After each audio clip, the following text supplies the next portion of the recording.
Okay, so sorry for the air conditioner noise.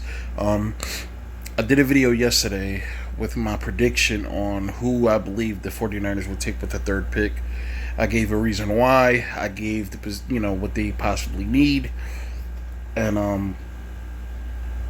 I haven't really let up off that. Even though I had a little bit of pushback, I still have yet to have any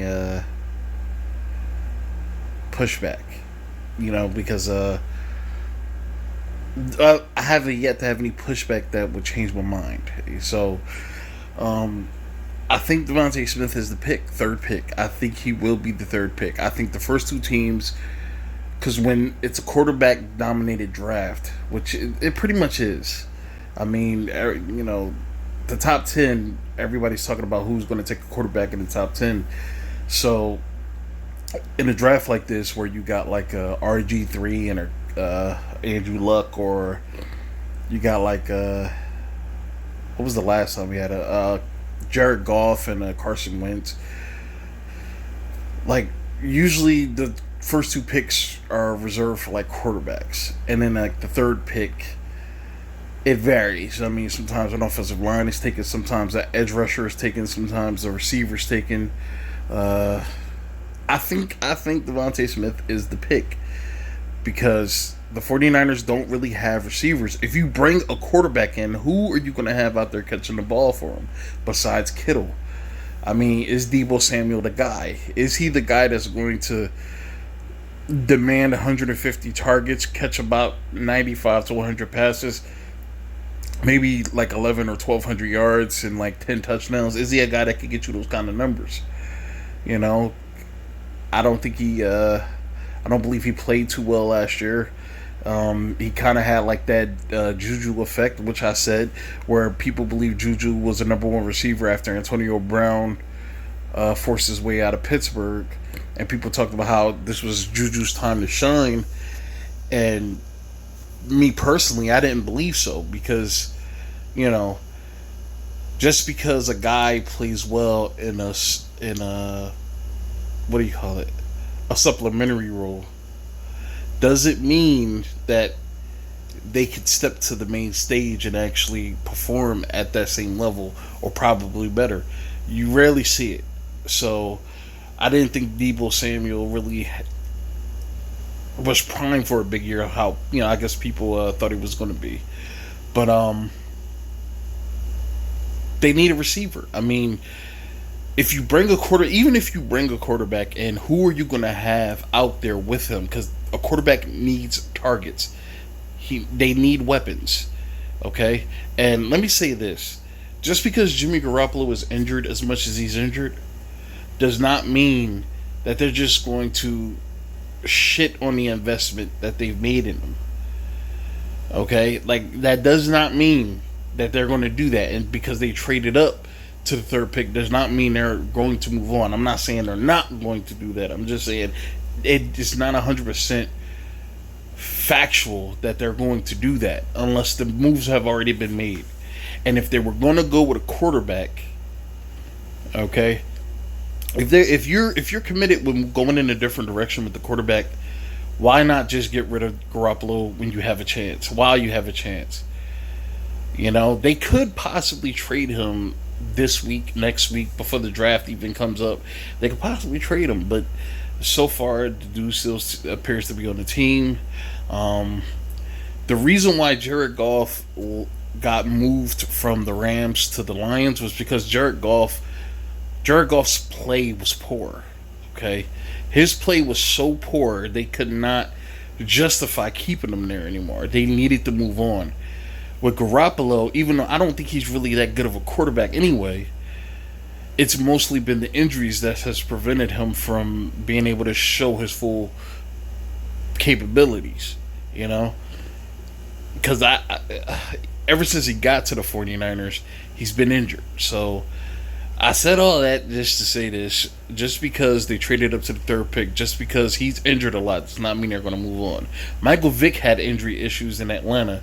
Sure, Michael Vick was a better player, don't get me wrong, but he was injured a lot. He would get hurt in the preseason and miss the entire season. Like, he was injured a lot. So, let's move on. After trading up from the 12th to the 3rd overall pick in the upcoming NFL draft, Kyle Shanahan admitted that Jimmy Garoppolo was, quote, probably a little pissed off. Shanahan said he expects Jimmy G to play with a chip on his shoulder because of it, and also said, quote, it's going to be hard to find a quarterback that gives us a better chance to win than Jimmy right now, despite the trade. According to Fox Bet Sportsbook, Jimmy G is still the clear favorite to be the Week 1 starter for the Niners. So, Shannon, what is going on here? Let's give it makes sense. Why would you... All right, so they're saying that it's being surmised that he most likely will be the Week 1 starter. Okay, and they could bring in a quarterback with the 3rd pick and, you know, just stash him behind Jimmy just to see how Jimmy plays. Okay, that is a possibility. And let me say this. What about every other round? What about the 2nd round, the 3rd round, the 4th round, the 5th round? You mean to tell me they can't find value at quarterback in those rounds? Dak Prescott was a 3rd round pick. Drew Brees was a 3rd round pick. Russell Wilson was a 3rd round pick. Who else? We all know Brady was a 6th round pick. I'm trying to think of some other guys who are playing well now, but they were late round picks. If I think of any more, I'll say them. But you can find value at quarterback late in the draft. You don't have to get a quarterback in the first 10 picks to solidify your future. And like I said in the previous video, like, most of the time, these quarterbacks taken in the first 10 picks, most of the time they're failing. They're not living up to the expectations. Like Cam Newton, although he was an MVP, he had a pretty solid career. Based on the expectations people had for him, he kind of fell flat, to be honest. Like, I mean, sure, an MVP is great. It's great. But the hype surrounding him coming out of Auburn was massive. So he kind of fell flat. Matthew Stafford has had a pretty good career. He didn't win really anything, but he had a pretty good career. But Matthew Stafford was looked at as the guy at one point.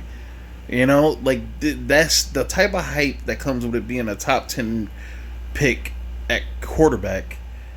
It just, I don't know, it's hard to live up to that kind of billing, and you rarely see quarterbacks that can live up to that billing now. So let's go. Kyle Shanahan with the move that he made, and we talked about this on Friday, and it came to fruition, Skip, a little after we left the air, that they had made a move. And I said to Skip, if they need a quarterback, they can't stay at 12. And I didn't know they were going to go all the way up to 3. I said maybe to get to top 5, maybe get number 5, and then get... Real quick, and this is why I say Devontae Smith, because Devontae Smith, I don't believe is going to be available at 12. Devontae Smith he will go somewhere. To be honest, I think the Miami Dolphins was looking at him. I think the Miami Dolphins might have been the favorite to draft Devontae Smith. So the one thing the 49ers had to do at least was beat out the Miami Dolphins. The Dolphins moved up to 6. That tells you something. For them to move up, they're favored to get Smith, but then the 49ers leapfrogs them. And like Skip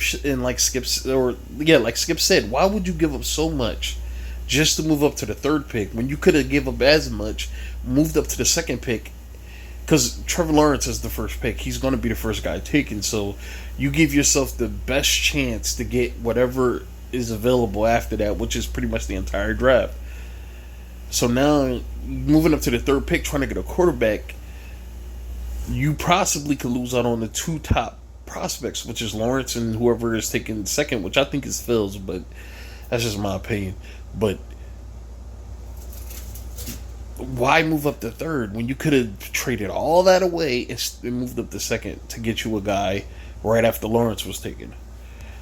Quarterback, but it looks to me, by not going up to 2, they're saying whomever's left, we feel very comfortable in our system. That's a shit. You didn't mortgage, but you gave a lot up. I believe they gave up like 3 first-round picks to move up.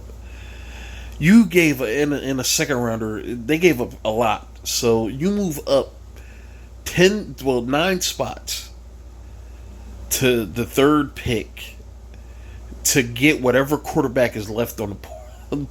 To get whatever. You see how that doesn't make any sense? Like, as a GM, that is bad business. Okay? When your entire business or the entire organization is riding on future investments, which draft picks are investments. You're paying these guys for future earnings, like for what they could bring to your team in the future. Okay? And you're mortgaging a lot of your future capital on leftovers, based on, like, I don't know, like, it makes no sense, but that's just me.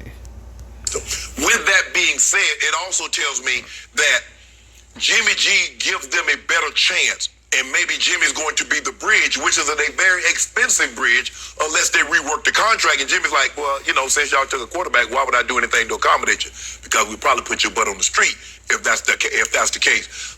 But they already gave him such a big contract. Like, Jimmy's contract, based on how he's played or lack of playing, was a huge contract still. Like, that's a lot of money, man. They paid this dude a lot of money, gave him 5 years up front, only after only 5 games. So they really invested in him, and I think he still got like 2 years left, which he still probably has a huge chunk of change left on that contract. So if I'm him and they draft a quarterback, I'm not gonna concede anything. Like, you're gonna have to release me and pay me whatever it is you owe me still. Like, it makes them no difference. And there's going to be a quarterback. There's going to be a team out there that needs a quarterback. Chicago, New England. There's going to be a team out there that's going to want a quarterback, and they're going to move in on him. And if Houston loses Deshaun Watson after all this bull crap is over, they possibly could be in the Jimmy G sweepstakes if Jimmy gets released. They're not just going to release this dude. Jimmy is still young. Barring, even despite the injuries, he's still a decent valued kid. Somebody's going to want him, and I'm pretty sure the 49ers are not going to just release him just because he doesn't want to restructure his contract. It makes sense, because I believe Jimmy G will give them a better chance of winning, say, right now, than pay. And what's the best way to do that? The best way to do that is you bring in weapons for him that's going to help him get the ball out of his hands quicker. Okay, that's going to keep him upright. Like, if you fix the offensive line, you draft a bunch of weapons. If I'm them, I'm giving it 1 or 2 more years of Jimmy G, just trying to make it work. Okay, I'm spending most of my draft picks on possibly building an offense around him, because the defense is pretty good. You need to fill out that offense. Get receivers. Draft a running back, but 49ers have decent running backs. Rebuild the offensive line, possibly get another guy to play behind Kittle. Give yourself options. This is what you need. You need options. They have a lack of options. They have a lack of options right now on that team. And if you bring a young quarterback in, who's to say he's going to succeed in that kind of situation? So this is what I'm saying. They're going to take Devontae Smith. You have to fill out this team. I believe it. And if they don't take him, it'll be a huge missed opportunity. Okay? I'm not saying Jimmy is the future. I'm just saying, you want any quarterback you bring in there, you want to give them an opportunity to succeed. And by taking the best receiver, Devontae Smith was a stud this year. He was a stud. I didn't watch college football, but every time I would hear anything about college football, it was always about Alabama's Devontae Smith and how he was tearing up the college landscape.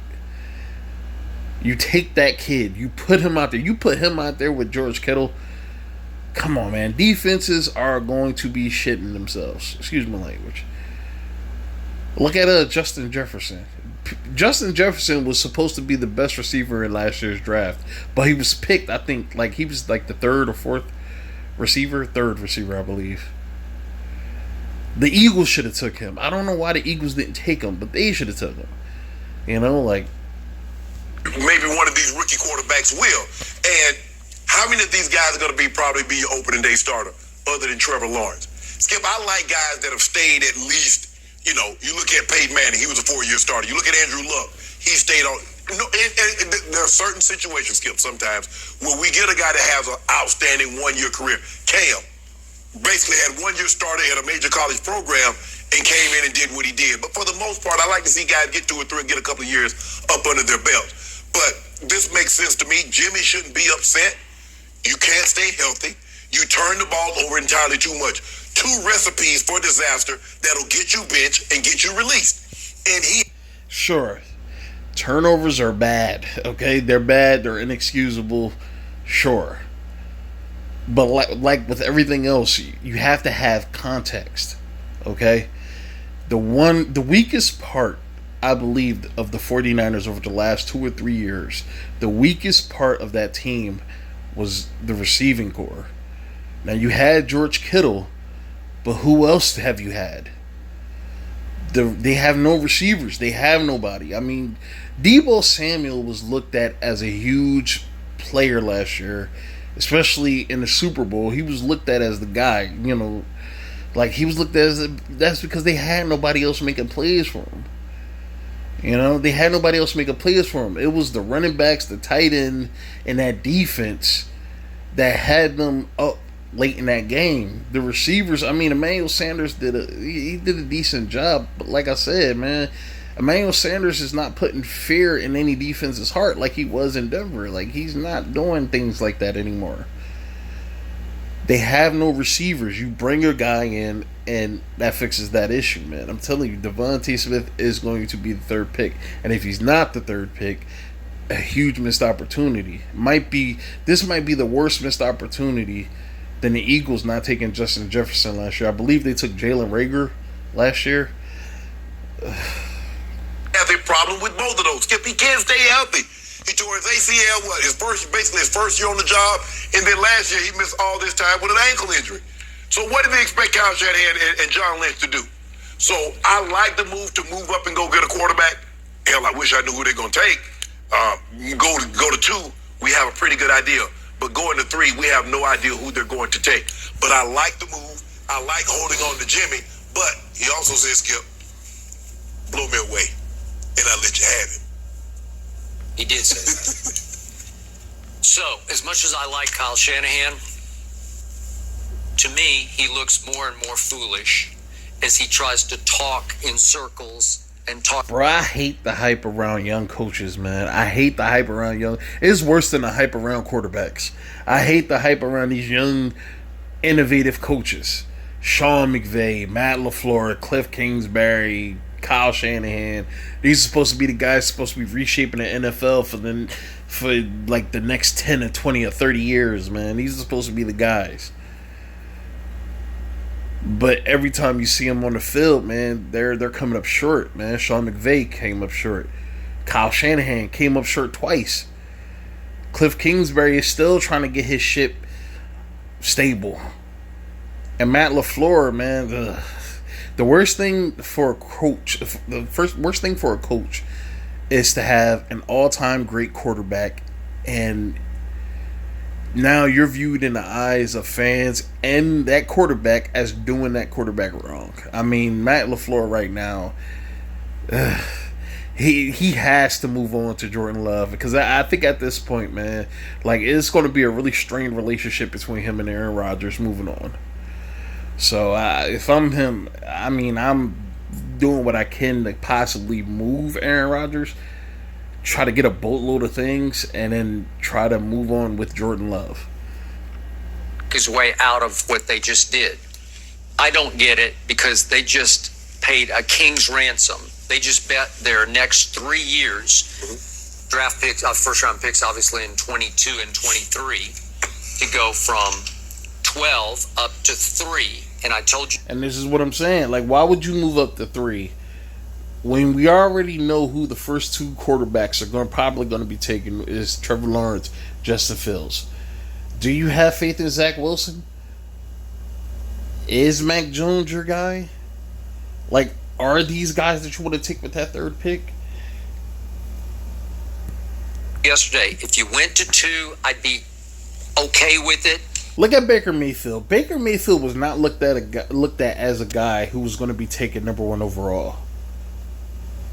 To be honest, I don't even know if anybody had him top 10 being taken. But he was taken number one overall, and now look at him. He's having a really rough time living up to that number one overall pick. If he was picked late in the first round or in the second round somewhere, people would still be giving him a chance to succeed. But with the mix of him being taken number one and his mouth, now look at him. I mean, he's pretty much being forced out the door before he actually has a chance to do anything significant, man. When Patrick Mahomes went down in the divisional round, that was Cleveland's opportunity to take that game. That was Baker's opportunity to show the NFL that, hey, look, I'm going to be here for a long time. Get used to it. That would have been a perfect opportunity for him to pretty much rub people's faces in it instead of talking about it. That would have been a perfect opportunity for him to do something that he didn't. So, if you could somehow go to one with that kind of a king's ransom, I'd be great with it. Would you have been okay with it if they had done the move with Houston Texans, with Deshaun? If Deshaun doesn't have this circling around him, sure. They swap places with them and then give up 2022, 2020. Absolutely. I told you I'd give up two more first. I'd give up 24 and 25 for Deshaun Watson. That was pre whatever's hanging over his head right now. These allegations. You don't know where it's going to go, right. but it just gets worse and worse. Now they're up to 19. Whew. Okay, back to Kyle. So, man, that dude worse than Michael Jackson apparently. Like forcing all these women, man, to do stuff, bro. 19 accusations in less than a month, when there were no accusations, no inclinations whatsoever that this dude was doing anything like that. He says yesterday, as Jenny read, it's going to be hard to find a quarterback who gives us a better chance to win than Jimmy. Yeah, but you're trying to replace Jimmy. Well, yeah. He's trying to pin that to just this coming year. Right. It's going to be hard to find a quarterback who gives us a better chance to win. Right. But if you paid that kind of price to go up high in the draft, to me, I've said this from the start. I'm all about just throw them into the fire. They're going to have to figure it out. But if they're that good, if they're that guy, they just figure it out. And that's what I'm saying. If you move up to the third pick to take a quarterback, you're picking a quarterback number 3 and you're going to keep Jimmy as your starter? Like, what the hell is the point? For all that, you might as well find a guy later in the draft and groom him to take over, instead of taking a guy that early who people are going to, the moment Jimmy doesn't play well, or the moment anything happens, people are going to be looking at this kid to be thrown into the game. Why would you move up to pick a guy and you still got this guy on your roster?